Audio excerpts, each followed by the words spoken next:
সীমান্তে পুশিন চেষ্টা ঘিরে বাড়ছে উদ্বেগ, ঠেকাতে কঠোর অবস্থানে বিজিবি।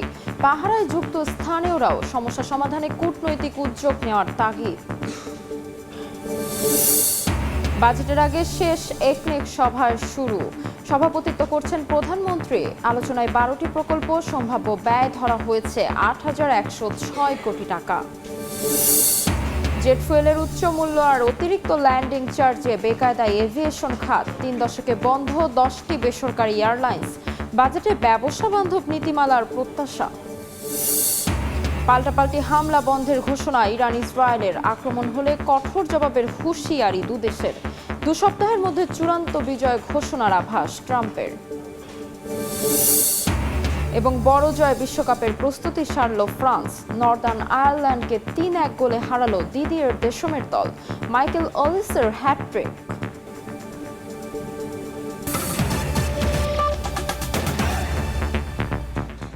সময় সংবাদের সঙ্গে আছে আমি তাজমিলা খান। একের পর এক পুশিন চেষ্টায় উত্তরের বিভিন্ন সীমান্তে ছড়িয়ে পড়ছে উত্তেজনা। ঠাকুরগাঁও, পঞ্চগড়, লালমনিরহাট ও কুড়িগ্রাম সীমান্ত দিয়ে ভারতীয় নাগরিকদের ঠেলে পাঠানোর চেষ্টা ব্যর্থ করে দিচ্ছে বিজিবি। তবে পুশিন চেষ্টায় স্থানীয়দের মাঝে বাড়ছে উদ্বেগ। বিশ্লেষকদের মতে সমস্যা সমাধানে প্রয়োজন 2 দেশের উচ্চ পর্যায়ের কূটনৈতিক উদ্যোগ। শাকিল মাহমুদের ছবিতে রিপোর্ট করছেন নাজমুল ইসলাম নিশা।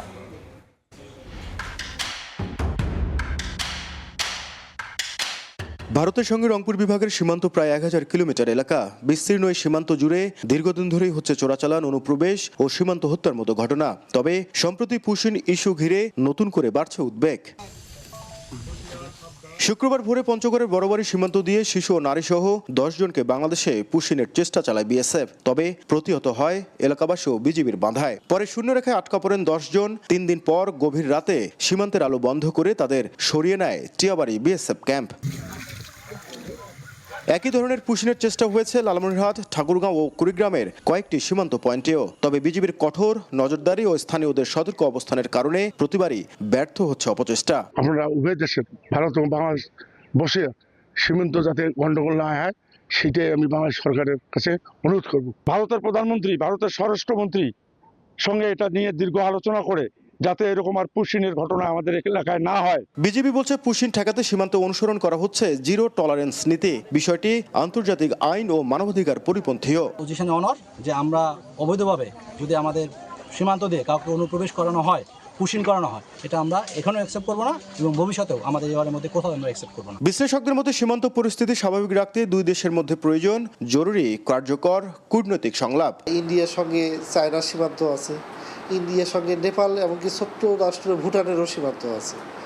তাদের ওখানে কিন্তু কোনো বর্ডার কিলিং নেই, তাদের ওইদিকে কিন্তু কোনো পুশব্যাকের কোনো ঘটনা নেই। শুধু বাংলাদেশের সঙ্গে কেন এইখানে বর্ডার কিলিংও ঘটছে, আবার পুশিনের ক্ষেত্রগুলোও চলে আসছে। এটা সমাধানের একটি উপায়, রাষ্ট্রীয় কূটনৈতিক উপায়ে এটা সমাধান করা। বিজেপি সদর দফতরের তথ্যমতে 2025 সালের 7 মে থেকে চলতি বছরের জানুয়ারি পর্যন্ত পুশিনের মাধ্যমে 2344 জনকে বাংলাদেশে ঠেলে পাঠানো হয়। নাজমুল ইসলাম নিশাত, সময় সংবাদ, রংপুর। লালমনিরহাটের অদিতমারী উপজেলার দুর্গাপুর সীমান্তে আছেন রিপোর্টার সুফিয়ান আল হাসান। সরাসরি যাচ্ছি তার কাছে। সুফিয়ান, আমি এই মুহূর্তে দাঁড়িয়ে রয়েছি লালমনিরহাটের মোগলহাট জিরো পয়েন্ট যে রয়েছে সেখানে। আপনাকে যদি আমি বলি লালমনিরহাটের পাটগ্রাম, হাতিবান্ধা, আদিতমারি এবং গুরুত্বপূর্ণ যে জায়গাগুলো রয়েছে সীমান্তের, সেই জায়গাগুলোতে বিজিবি কিন্তু আগের থেকে অনেক গুণ বেশি টহল বাড়িয়ে দিয়েছে। এবং আমরা বিজিবির সাথে কথা বলেছি, বিজিবি যেমনটা জানিয়েছে যে আগের তুলনায় টহল যেটি ছিল তার তুলনায় কয়েক গুণ টহল বাড়ানো হয়েছে। এবং আরো একটি কথা না বললে নয়, এই সীমান্তে যে পুশিনের ব্যাপারটি ঘটছে সেই খবরটি পাওয়া মাত্র বিজিবির সাথে সাথে স্বতঃস্ফূর্তভাবে এলাকাবাসী কিন্তু বিজিবিকে সহায়তা করে যাচ্ছেন। আমি যদি লালমনিরহাটের এই ঘটনাগুলো বলি তাহলে দেখা যাবে যে পাটগ্রামের বুড়িমারিতে এই পুশিনের ঘটনাকে কেন্দ্র করে কিন্তু আমরা গণমাধ্যমে দেখেছি যে এলাকাবাসীর ধাওয়াতে বিএসএফ কিন্তু পিছু হটতে বাধ্য হয়। ঠিক লালমনিরহাটের বাকি সীমান্তের বাকি যে জায়গাগুলো রয়েছে সেই জায়গাগুলোতেও একই অবস্থা। বিজিবি এবং এলাকাবাসী তারা কিন্তু স্বতঃস্ফূর্তভাবে সীমান্তে যে পুশিনের যে ঘটনা সেটিকে রোধের জন্য তারা কিন্তু এক ঐক্যবদ্ধ হয়ে কাজ করছেন, আমরা যেমনটি সীমান্ত এলাকাগুলোতে ঘুরে দেখতে পাচ্ছি।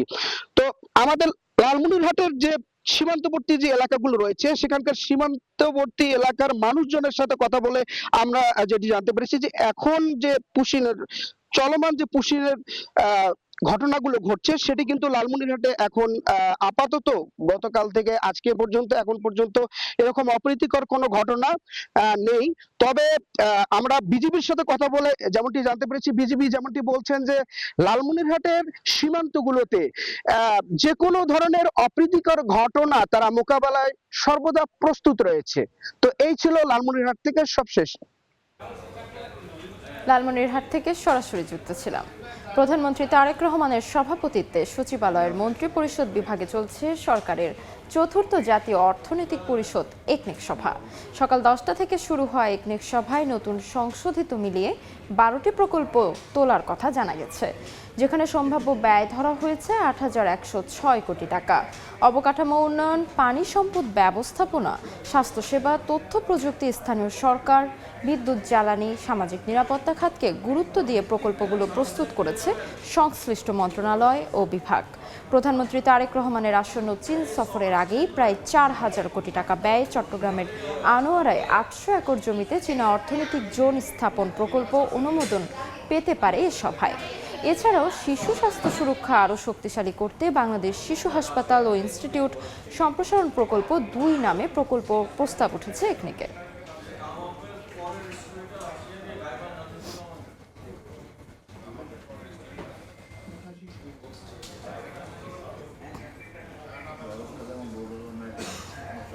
এবার বাজেটের খবর।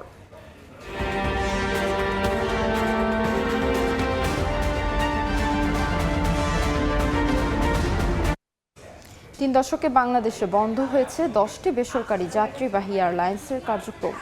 উচ্চ জ্বালানি খরচ, বিমানবন্দরে অতিরিক্ত চার্জ ও সরকারি সারচার্জের চাপে প্রতিযোগিতায় টিকতে পারেনি সংস্থাগুলো।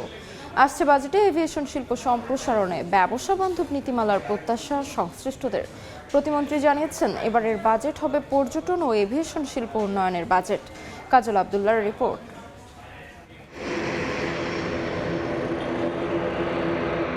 জেট ফুয়েলের উচ্চ মূল্য, তুলনামূলক বেশি ল্যান্ডিং ও পার্কিং চার্জ এবং বছরে মাত্রার অতিরিক্ত সারচার্জে বেকায়দায় দেশের এভিয়েশন শিল্প। 1995 থেকে 2025 এই 30 বছরে কার্যক্রম গুটিয়ে নিতে বাধ্য হয়েছে 10টি বেসরকারি এয়ারলাইন্স। চলতি বছরের শুরুতে সারচার্জ অনেকাংশে কমলেও এখনও ভোগাচ্ছে জ্বালানি ব্যয় ও বিমানবন্দরের বিভিন্ন চার্জ।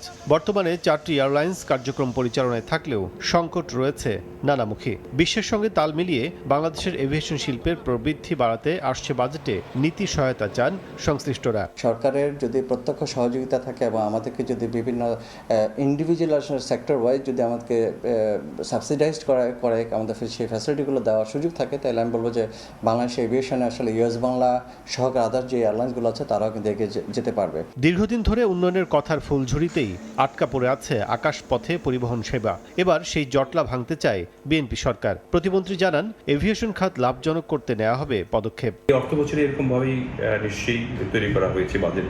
তো অধিবেশন শুরু হচ্ছে 7 তারিখ থেকে, আপনারা বুঝতে পারবেন, রিফ্লেকশন বুঝতে পারবেন পরে। তো আমি মনে করি যে আমরা চিন্তা করছি যে আমাদের মিনিস্ট্রি থেকে রেভিনিউ আর্নিংয়ের যে মিনিস্ট্রি এটা প্রমাণ করার জন্য আমাদের যা যা করা দরকার, যেমন এভিয়েশন সেক্টরে আমরা ইনশাল্লাহ ফলোপ করে বলতে পারি যে আগামী বছর আপনারা লাভ দেখতে পাবেন। বিশেষজ্ঞরা বলছেন, বেসরকারি এয়ারলাইন্সের প্রয়োজন জ্বালানির যৌক্তিক দাম আর কম সুদে ব্যাংক ঋণ। এয়ারলাইন শিল্প যদি চলতে হয় তাহলে সরকারের পক্ষ থেকে সহযোগিতা দরকার, মাস্ট। ট্যাক্স স্ট্রাকচার যেটা আছে সেটাকে কমাতে হবে। তারপর আরেকটা যদি আমরা দেখি যে অ্যাক্সেস টু ফান্ড, কিন্তু আমাদের এখানে যে ব্যাংকের যে ইন্টারেস্ট রেট 14% 15% ইন্টারেস্ট রেট, এই ইন্টারেস্ট রেটে এয়ারলাইনগুলো যদি তারা টাকা লগ্নি করে, কোনো এয়ারলাইনের পক্ষে এটা টাকা সময় মতো পরিশোধ করা সম্ভব হবে বলে মনে হয় না। বাংলাদেশে ফ্লাইট পরিচালনা করছে 35টির মতো বিদেশি এয়ারলাইন্স। দেশীয় এয়ারলাইন্সের নানা সীমাবদ্ধতায় এ খাতের সিংহভাগ অর্থ চলে যাচ্ছে বিদেশে। কাজল আব্দুল্লাহ, সময় সংবাদ, ঢাকা। পদ্মা ব্যারেজের মতো তিস্তা ব্যারেজ নির্মাণ করে পানি সংরক্ষণের জন্য সরকার প্রকল্প নেবে বলে জানিয়েছেন প্রধানমন্ত্রীর তথ্য উপদেষ্টা ডক্টর জাহেদুর রহমান। সকালে সচিবালয়ে ব্রিফিংয়ে তিনি বলেন, ভারত থেকে বর্ষা মৌসুমে আসা পানি এই ব্যারেজের মাধ্যমে ধরে রেখে শুষ্ক মৌসুমে তা ব্যবহার করার উদ্যোগ নেওয়া হচ্ছে।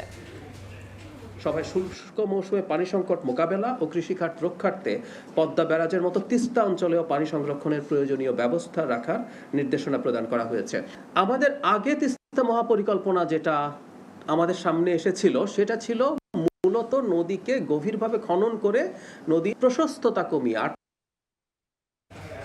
সময় সংবাদে আরো থাকছে, টাঙ্গাইলের সখীপুরে থেমে থাকা ট্রাকের পেছনে আরেক ট্রাকের ধাক্কা, সড়কে প্রাণ গেল 4 জনের।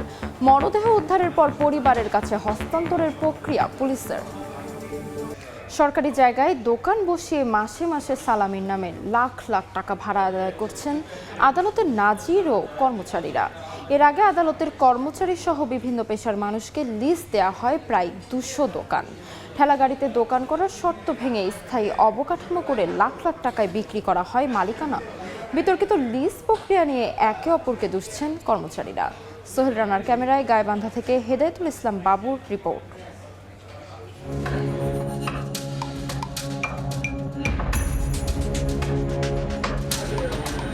হাতে ভাড়াটিয়াদের তালিকা, ব্যবসায়ীদের কাছ থেকে সালামির নামে টাকা আদায়ের পর হিসাব নিকাশে ব্যস্ত জেলা ও দায়রা জজ আদালতের নাজির এবং পেশকার রেজাউল করিম সুমন ও তার সহযোগীরা। 2রা জুন সন্ধ্যায় শহরের কাচারি বাজারে টাকা গোনার দৃশ্যটি ধরা পড়ে সময় সংবাদের ক্যামেরায় সব ধরা পড়লেও অস্বীকার করেন সুমন। আমি তো টাকা নেই, তো বসিয়েছি এটি। জজ কোর্টের কর্মকর্তা কর্মচারী এবং যারা এটাকে প্রোটেকশন দিচ্ছে তারা মিলে এটা লুটপাট করছে। এবার পেছনের গল্পটা জেনে আসা যাক। 1992 সালে পুরাতন কাচারি থেকে সকল আদালত স্থানান্তর করা হয় দক্ষিণ ধানগড়া এলাকায়। এরপর ফাঁকা পড়ে থাকা সরকারি জায়গায় গড়ে ওঠে অস্থায়ী কিছু দোকান। 2024 সালের ফেব্রুয়ারিতে পুরাতন কাচারিতে থাকা গাছপালা কেটে রাতারাতি গড়ে ওঠে প্রায় 200 দোকান। অভিযোগ আছে কোনো টেন্ডার বা বিজ্ঞপ্তি ছাড়াই আদালতের কর্মচারী সহ বিভিন্ন পেশার মানুষকে দোকানের জায়গা বরাদ্দ দেন কর্তৃপক্ষ। এরপর লাখ লাখ টাকার বিনিময়ে তারা অন্যদের কাছে মালিকানা হস্তান্তর করেন। 4 বিঘা জমিতে আমরা কাজ করতাম, দেখা গেছে 1 বিঘা পড়ে থাকতো, হাফ বিঘার ভিতরে আমাদের কাজ হতো 50টা। টাকাটা তো আপনার এটা জজ কোর্ট থেকে বরাদ্দ করা আছে, দিছে তাদেরকে দিছে। কোনো প্রক্রিয়া না মেনে লিজ দেয়া এসব দোকান ভাড়ার চুক্তিপত্রের শর্তে উল্লেখ করা হয় সম্পূর্ণ অস্থায়ী, অর্থাৎ সকালে ঠেলাগাড়িতে দোকান বসবে এবং বিকেলে উঠে যাবে। অথচ লিজ গ্রহীতারা সেখানে স্থায়ীভাবে আধা পাকা ভবন তুলে চড়া মূল্যে ব্যবসায়ীদের কাছে ভাড়া দিয়েছেন। কোটি কোটি টাকার লুটপাট হয়ে গেল।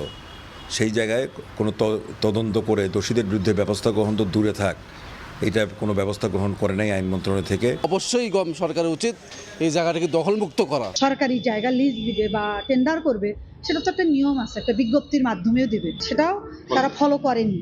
জেলা ও দায়রা জজ আদালতের নাজির এবং পেশকার সুমন বলছেন, এই লিজ প্রক্রিয়ার সাথে জড়িত ছিলেন তৎকালীন নায়েবে নাজির শাহিন। তবে এমন অভিযোগ অস্বীকার করেছেন শাহিন। নিয়ম অমান্য করে লিজের নামে সরকারি জায়গা দখল হয়েছে বলছেন স্থানীয় সংসদ সদস্য ও রাজনীতিকরা। এগুলো কর্তৃপক্ষের বিষয়, আমি শুধু দায়িত্ব পালন করছি মাত্র। এই সম্পদকে উদ্ধার করার জন্য আমরা আইনসহ এবং গাইবান্ধারবাসীকে সাথে নিয়ে এর বিরুদ্ধে আন্দোলন করতে হবে। যে অনিয়ম হয়েছে তার তদন্ত হওয়া উচিত এবং ন্যায়ভিত্তিক এটার বন্টন হওয়া উচিত। সূত্র বলছে, নতুন পুরাতন মিলে 189টি দোকান আছে কাচারি বাজারে, যার আয়তন প্রায় 22,000 বর্গফুট। এসব দোকান থেকে মাসে প্রায় 2 লাখ টাকা আদায় করেন আদালতের কর্মচারীরা। হেদায়েতুল ইসলাম বাবু, সময় সংবাদ, গাইবান্ধা। বাংলাদেশ থেকে রাশিয়ায় জনশক্তি রফতানি 1 লাখে উন্নীত করার বিষয়ে একমত হয়েছে 2 দেশ।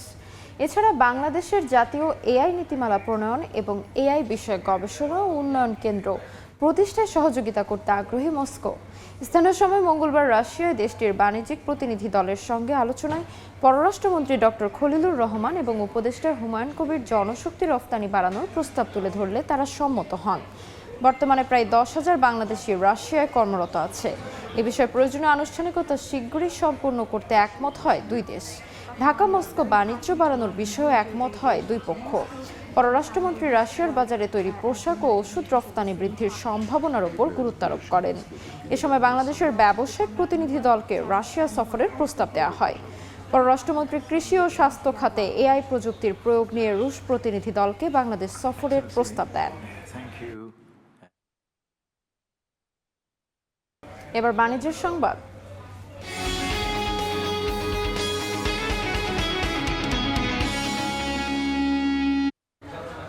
দিন দিন কমছে দেশের অন্যতম বড় প্রাচীন গ্যাস ক্ষেত্র তিতাসের উৎপাদন, যা দেশের জ্বালানি নিরাপত্তার জন্য বড় সতর্ক বার্তা বলে মনে করেন বিশেষজ্ঞরা। যদিও কর্তৃপক্ষ বলছে উৎপাদন ধরে রাখতে নতুন নতুন কূপ খনন ও সংস্কারে জোর দেওয়া হচ্ছে। কেবল তিতাসে নয়, দেশের সম্ভাবনাময় সব এলাকাতেই জ্বালানি অনুসন্ধানে জোরালো কার্যক্রম চালানোর তাগিদ বিশেষজ্ঞদের।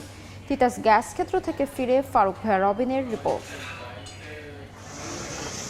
তিতাস গ্যাস ক্ষেত্র ব্রাহ্মণবাড়িয়ায় তিতাস নদীর পাড়ে অবস্থিত দেশের অন্যতম প্রাচীন এই ক্ষেত্রটি বাণিজ্যিকভাবে গ্যাস সরবরাহ করে আসছে প্রায় 6 দশক ধরে। এক বিবিয়ানা বাদে দেশের বাকি গ্যাস ক্ষেত্রগুলো দৈনিক উৎপাদনের দিক থেকে যার ধারে কাছেও নেই। তবে জ্বালানি খাতের জন্য শঙ্কা জাগানিয়া বিষয় হলো, একদিকে সাম্প্রতিক বছরগুলোতে বড় আধারের দেখা নেই, অন্যদিকে তিতাসের মতো নির্ভরযোগ্য উৎসেও উৎপাদন কমছে ধারাবাহিকভাবে। 5 বছর আগে যেখান থেকে দৈনিক মিলত 400 থেকে 450 মিলিয়ন ঘনফুট গ্যাস, সেটি এখন নেমে এসেছে 300 মিলিয়ন ঘনফুটের ঘরে। এরই মধ্যে ফুরিয়ে গেছে তিতাসের উত্তোলনযোগ্য মজুদের প্রায় 80% গ্যাস। বিবিয়ানার পর দেশের গ্যাস ক্ষেত্রগুলোর মধ্যে সবচেয়ে বেশি জ্বালানি পাওয়া যায় এই তিতাস গ্যাস ক্ষেত্র থেকে।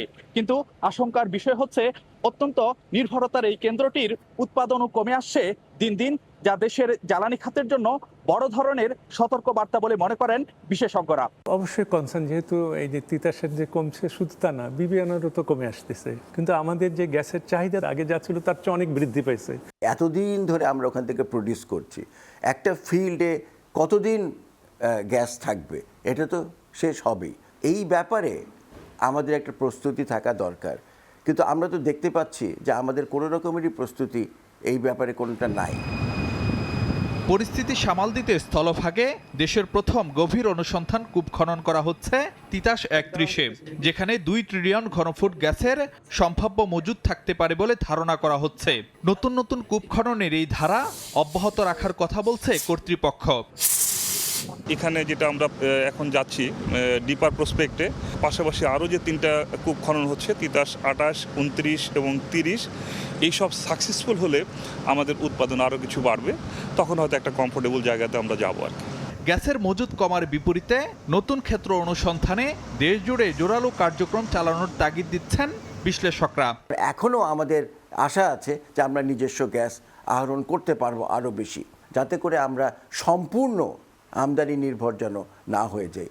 আমরা তো দীর্ঘদিন ধরে শুধু গ্যাস খরচ করে যাচ্ছি, কিন্তু আমাদের নতুন মজুদ অ্যাড হচ্ছে না। হচ্ছে, বাপেক্স কাজ করতেছে, গত 10 বছর কয়েকটা গ্যাস ক্ষেত্র আবিষ্কার হয়েছে, আনফর্চুনেটলি সবগুলো হলো ছোট ছোট। সেই কারণে গ্যাস অনুসন্ধানের কার্যক্রম বাড়াতে হবে। 1962 সালে আবিষ্কৃত তিতাস গ্যাস ক্ষেত্রে বাণিজ্যিক উৎপাদন চলছে দেশ স্বাধীনেরও 4 বছর আগে থেকে। ফারুক ভাইয়া রবিন, সময় সংবাদ, ব্রাহ্মণবাড়িয়া। সুপ্রিম কোর্ট সচিবালয় প্রতিষ্ঠার রায় স্থগিত নিয়ে কথা বলছেন অ্যাটর্নি জেনারেল। সরাসরি যাচ্ছে তার বক্তব্যে। যে সংবিধান সম্পর্কে রিটকারীদের আপত্তি, তার প্রথমটি সংগঠিত হয়েছে 4র্থ সংশোধনীর সময়, যে সময় জনাব শেখ মুজিবুর রহমানের সরকার বাংলাদেশে ছিলেন। আবার পঞ্চদশ সংশোধনী, যে সংশোধনীর উপরে ভিত্তি করে এটি 72 সালের সংবিধানের বাইরে গিয়ে পুনরায় রাষ্ট্রপতির কাছে ন্যস্ত করা হয়েছে, যেটার বিরুদ্ধে রিট পিটিশন দায়ের হয়েছে, সেটিও কিন্তু বিগত শেখ হাসিনা সরকারের সময় হয়েছে। এই সংশোধনীটা চ্যালেঞ্জ করে এবং 2017 সালের একটা রুলস, সেটা চ্যালেঞ্জ করে আলটিমেটলি হাইকোর্টে রিট পিটিশন দায়ের করা হয়। আপনারা জানেন, সেই রিট পিটিশনে এই 4র্থ সংশোধনী, অর্থাৎ 1974 সালের সংশোধনী, 75 এবং না, ওটা তো প্রথমটা, আর হচ্ছে 2011 সালের সংশোধনী, এই দুটার পাশাপাশি যে রুলস চ্যালেঞ্জ করা হয় আদালত, এবং আর একটা প্রেয়ার করা হয় যে সুপ্রিম কোর্টের জন্য একটা স্বতন্ত্র সচিবালয় করা এবং সেই স্বতন্ত্র সচিবালয় মর্মে একটা ডিরেকশন চাওয়া হয়েছিল, যে স্বতন্ত্র সচিবালয়ের ডিরেকশনও আদালত দিয়েছিল।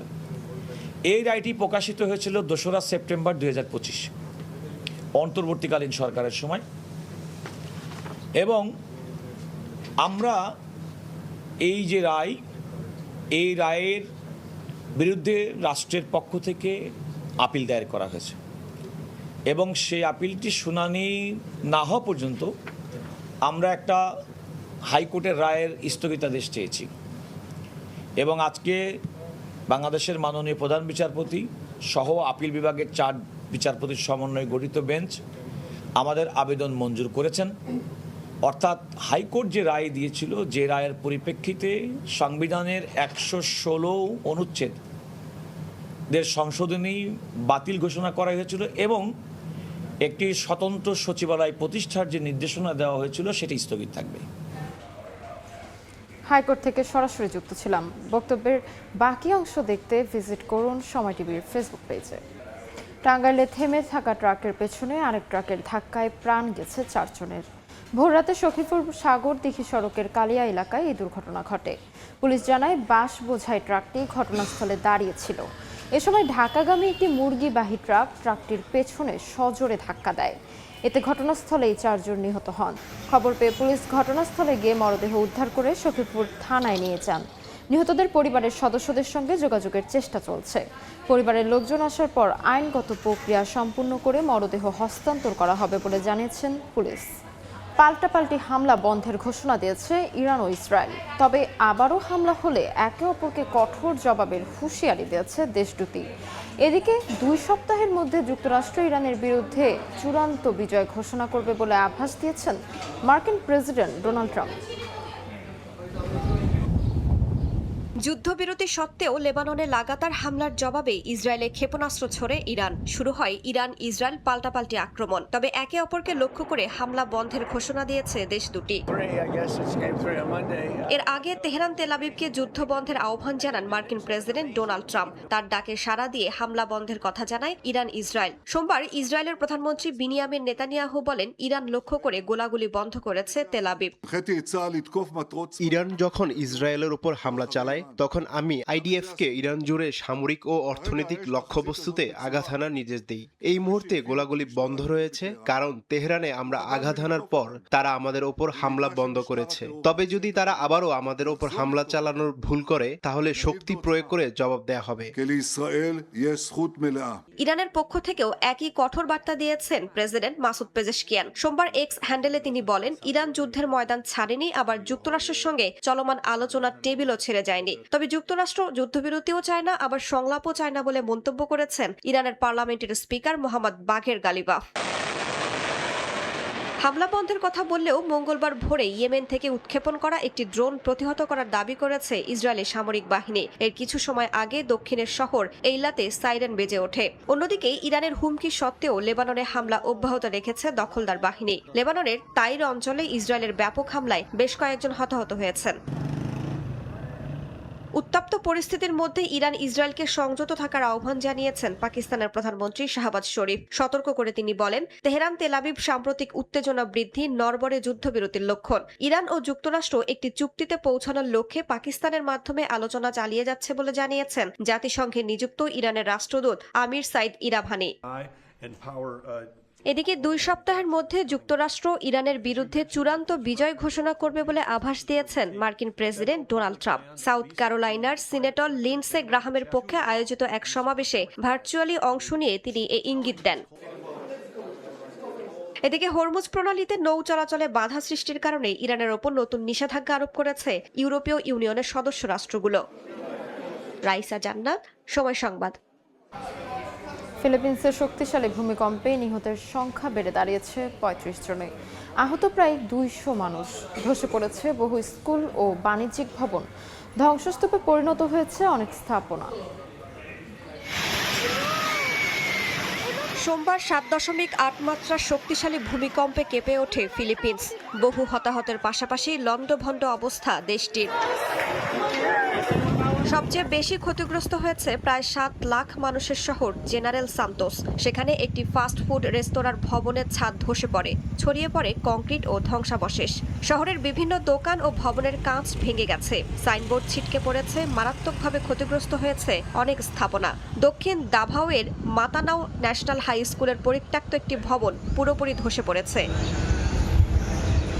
এসব ধ্বংসস্তূপের নিচে অনেকে চাপা পড়ে থাকতে পারেন বলে আশঙ্কা করা হচ্ছে। সেনাবাহিনী, দুর্যোগ ব্যবস্থাপনা দল এবং উদ্ধার কর্মীদের মোতায়েন করেছে ফিলিপিন্স সরকার। উদ্ধার অভিযান অব্যাহত থাকায় হতাহতের সংখ্যা আরও বাড়তে পারে বলে ধারণা করা হচ্ছে। বেশিরভাগ হতাহতের ঘটনা ঘটেছে ভবনের ধ্বংসাবশেষ, ভেঙে পড়া কাঠামো এবং ভূমিধসের কারণে। এদিকে এখনো আতঙ্ক কাটেনি ফিলিপিন্সের বাসিন্দাদের। ভয়াবহ অভিজ্ঞতার কথা স্মরণ করে কান্নায় ভেঙে পড়েন অনেকে। জীবনে এই প্রথম এত শক্তিশালী ভূমিকম্পের অভিজ্ঞতা হলো। নিজেকে সামলাতে পারিনি, কান্না থামাতে পারিনি। বারবার আমার সন্তানদের আর আমার ভাতিজির কথা মনে হচ্ছিল। ভাবছিলাম যদি তাদের কিছু হয়ে যায়। সোমবার ভোরে মিন্দানাও দ্বীপের উপকূলের কাছে আঘাত হানা 7.8 মাত্রার শক্তিশালী ভূমিকম্পের কেন্দ্র ছিল সারাঙ্গানি প্রদেশ উপকূল থেকে প্রায় 20 কিলোমিটার দূরে। কম্পনের তীব্রতা এতটাই বেশি ছিল যে মিন্দানাও জুড়ে তা অনুভূত হয়। এমনকি কয়েকশো কিলোমিটার দূরের ইন্দোনেশিয়ার সুলাওয়েসি দ্বীপের মানাদো শহরেও কাঁপুনি টের পান বাসিন্দারা। রাইসা জান্নাত, সময় সংবাদ। মাইকেল ওলিস ম্যাজিকে বিশ্বকাপের শেষ প্রস্তুতি ম্যাচের দাপুটে জয় পেয়েছে ফ্রান্স।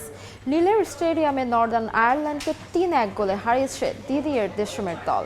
আর এই 3টি গোলই করেন 24 বছর বয়সী মিডফিল্ডার মাইকেল ওলিস।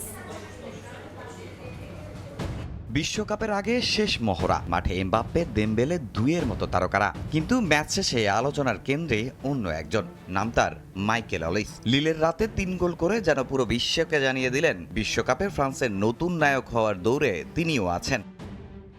নর্দার্ন আয়ারল্যান্ডের বিপক্ষে বিশ্বকাপ প্রস্তুতি ম্যাচে বড় জয় পেয়েছে ফ্রান্স, আর সেই জয়ের পুরো গল্পটাই যেন লিখেছেন অলিস। তবে ম্যাচের শুরুটা মোটেও সহজ ছিল না দিদিয়ের দেশমের দলের জন্য। শুরু থেকেই রক্ষণভাগে দুর্দান্ত নর্দার্ন আয়ারল্যান্ড, বল দখলে থাকলেও ফিনিশিংয়ে হিমশিম খেতে হয় ফরাসিদের।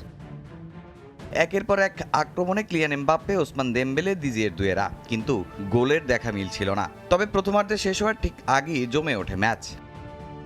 43 মিনিটে দুইয়ের নিখুঁত পাস থেকে দেমবেলের শট প্রতিহত হলেও ফিরতি বলে ঠিকই হাজির ছিলেন মাইকেল ওলিস। সেখান থেকে বল জালে জড়িয়ে এগিয়ে দেন ফ্রান্সকে। স্বস্তি ফেরে ফরাসিদের ডাগআউটে। দ্বিতীয়ার্ধে শুরু হতেই যেন আরো ভয়ঙ্কর হয়ে ওঠেন অলিস। 49 মিনিটে নর্দার্ন আয়ারল্যান্ডের বক্সের ভেতরে থেকে দুর্দান্ত ভলিতে নিজের দ্বিতীয় গোল তুলে নেন এই মিডফিল্ডার। তখন মনে হচ্ছিল ম্যাচের পুরো নিয়ন্ত্রণ ফ্রান্সের হাতে। কিন্তু এখানেই সামনে আসে ফরাসি ডিফেন্সের পুরনো দুর্বলতা। ম্যাচে বেশ কয়েকবার পাল্টা আক্রমণে বিপদে পড়ে দেশমের দল। 64 মিনিটে জাল অক্ষত রাখতে পারেনি ফ্রান্স। সমতায় ফেরে নর্দার্ন আয়ারল্যান্ড। গোল হজমের পর কিছুটা চাপে পড়লেও ম্যাচের নিয়ন্ত্রণ নিজেদের কাছেই রাখে লেস ব্লুস। 75 মিনিটে আবারও অলিস ম্যাজিক দুর্দান্ত এক গোলে পূর্ণ করেন নিজের হ্যাট্রিক, আর তাতেই নিশ্চিত হয় ফ্রান্সের 3-1 গোলের জয়। তবে জয় পেল রক্ষণভাগ নিয়ে চিন্তা পুরোপুরি কাটছে না দেশমের। উইলিয়াম সালিবার পারফরমেন্স কিছুটা আত্মবিশ্বাস জোগালেও দ্রুত কাউন্টার অ্যাটাকে এখনও দুর্বলতা রয়ে গেছে বিশ্ব চ্যাম্পিয়ন ফ্রান্সের। আগামী 16 জুন নিউ ইয়র্কে সেনেগালের বিপক্ষে ম্যাচ দিয়ে বিশ্বকাপ মিশন শুরু করবে ফ্রান্স। এরপর গ্রুপ পর্বে তাদের বাকি 2 প্রতিপক্ষ ইরাক ও নরওয়ে। তামিম হোসেন, সময় সংবাদ। প্রথমবারের মতো বিশ্বকাপের রোমাঞ্চের সাক্ষী হওয়ার অপেক্ষায় কানাডার টরন্টো। আয়োজক কানাডা সহ জার্মানি, ক্রোয়েশিয়া কিংবা আফ্রিকার জায়ান্ট ঘানা সেনেগাল বিশ্বকাপের মিশনে নামবে এই শহরে। সেই উৎসবে গা ভাসাতে তৈরি প্রবাসী বাংলাদেশিরাও। রাশেদ লিমনের রিপোর্ট। টরন্টোর বুকে দাঁড়িয়ে থাকা আধুনিক এই স্টেডিয়াম, একদিকে বিস্তৃত অন্টারিও লেকের নীল জলরাশি, অন্যদিকে আকাশ ছোঁয়া আইকনিক সিএন টাওয়ার। শহরের এই প্রাণকেন্দ্র এখন পরিণত হয়েছে বিশ্ব ফুটবলের এক মহাযজ্ঞের মঞ্চে। আগামী 12 জুন এই মাঠে নামবে বিশ্বকাপের নতুন অধ্যায়। স্বাগতিক কানাডার প্রতিপক্ষ হিসেবে মাঠে থাকবে শেষ সময়ে মূল পর্বে জায়গা করে নেয়া বসনিয়া ও হার্জেগোভিনা। গ্রুপ পর্বের আরও 4টি ম্যাচে দেখা যাবে বৈচিত্র্যের ছোঁয়া। আমি খুব খুশি যে আমি টরন্টোতে থাকি, অ্যান্ড ফিফা ওয়ার্ল্ড কাপ যেখানে হচ্ছে আমার খুব ভালোই লাগতেছে। আমার মনে হয় যে Toronto is not like a soccer country, but এখানে সকারটা যেহেতু নিয়ে আসা, প্রমোট করা, এটাও ইটস মানে খুব খুব ভালো একটা জিনিস। ফুটবল প্রেমীদের চোখ থাকবে জার্মানির দিকেও। ডায়মন্ড শেফরা এই ভেন্যুতে মুখোমুখি হবে আইভরি কোস্টের বিপক্ষে এক হাই ভোল্টেজ লড়াইয়ে। ইরাক কিংবা পানামাকে নিয়েও আগ্রহর কমতি নেই সাধারণ সমর্থকদের মধ্যে। তবে বিশ্বকাপ বলে কথা, তাই সবগুলো ম্যাচ নিয়ে আগ্রহর কমতি নেই প্রবাসী বাংলাদেশিদের মাঝে। ওয়ার্ল্ড কাপ নিয়ে আমরা অনেক এক্সাইটেড হয়ে আছি, কারণ কানাডা খেলতে যাচ্ছে। কানাডা যে বিশ্বকাপ হচ্ছে এটা খুবই এক্সাইটিং ব্যাপার। সবচেয়ে বড় আকর্ষণগুলোর একটি 2 জুলাই অনুষ্ঠিত হতে যাওয়া সেকেন্ড রাউন্ডের একটি ম্যাচ, যেখানে শুরু হবে নকআউট উত্তেজনা। 12টি গ্রুপে 48টি দল, 104টি ম্যাচ। ফুটবল বিশ্ব তৈরি হচ্ছে এক নতুন ইতিহাস লিখতে, আর সেই ইতিহাসের সাক্ষী হতে প্রস্তুত এই স্টেডিয়াম।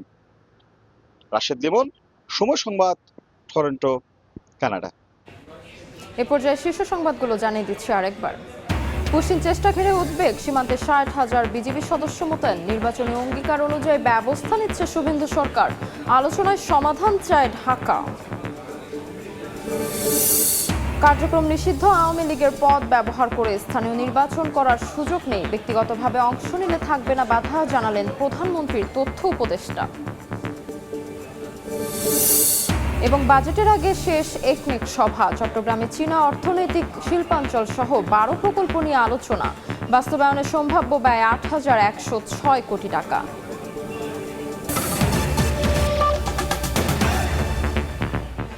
এ ছিল দুপুর 12টার সময় সংবাদে। এরপর খেলার সময়ের সঙ্গে থাকবেন মাকসুম আলম খান। তাজমিলা খান, আপনাকে ধন্যবাদ। খেলার সময় নিয়ে আসছি কিছুক্ষণ পর, সঙ্গেই থাকুন সবাই।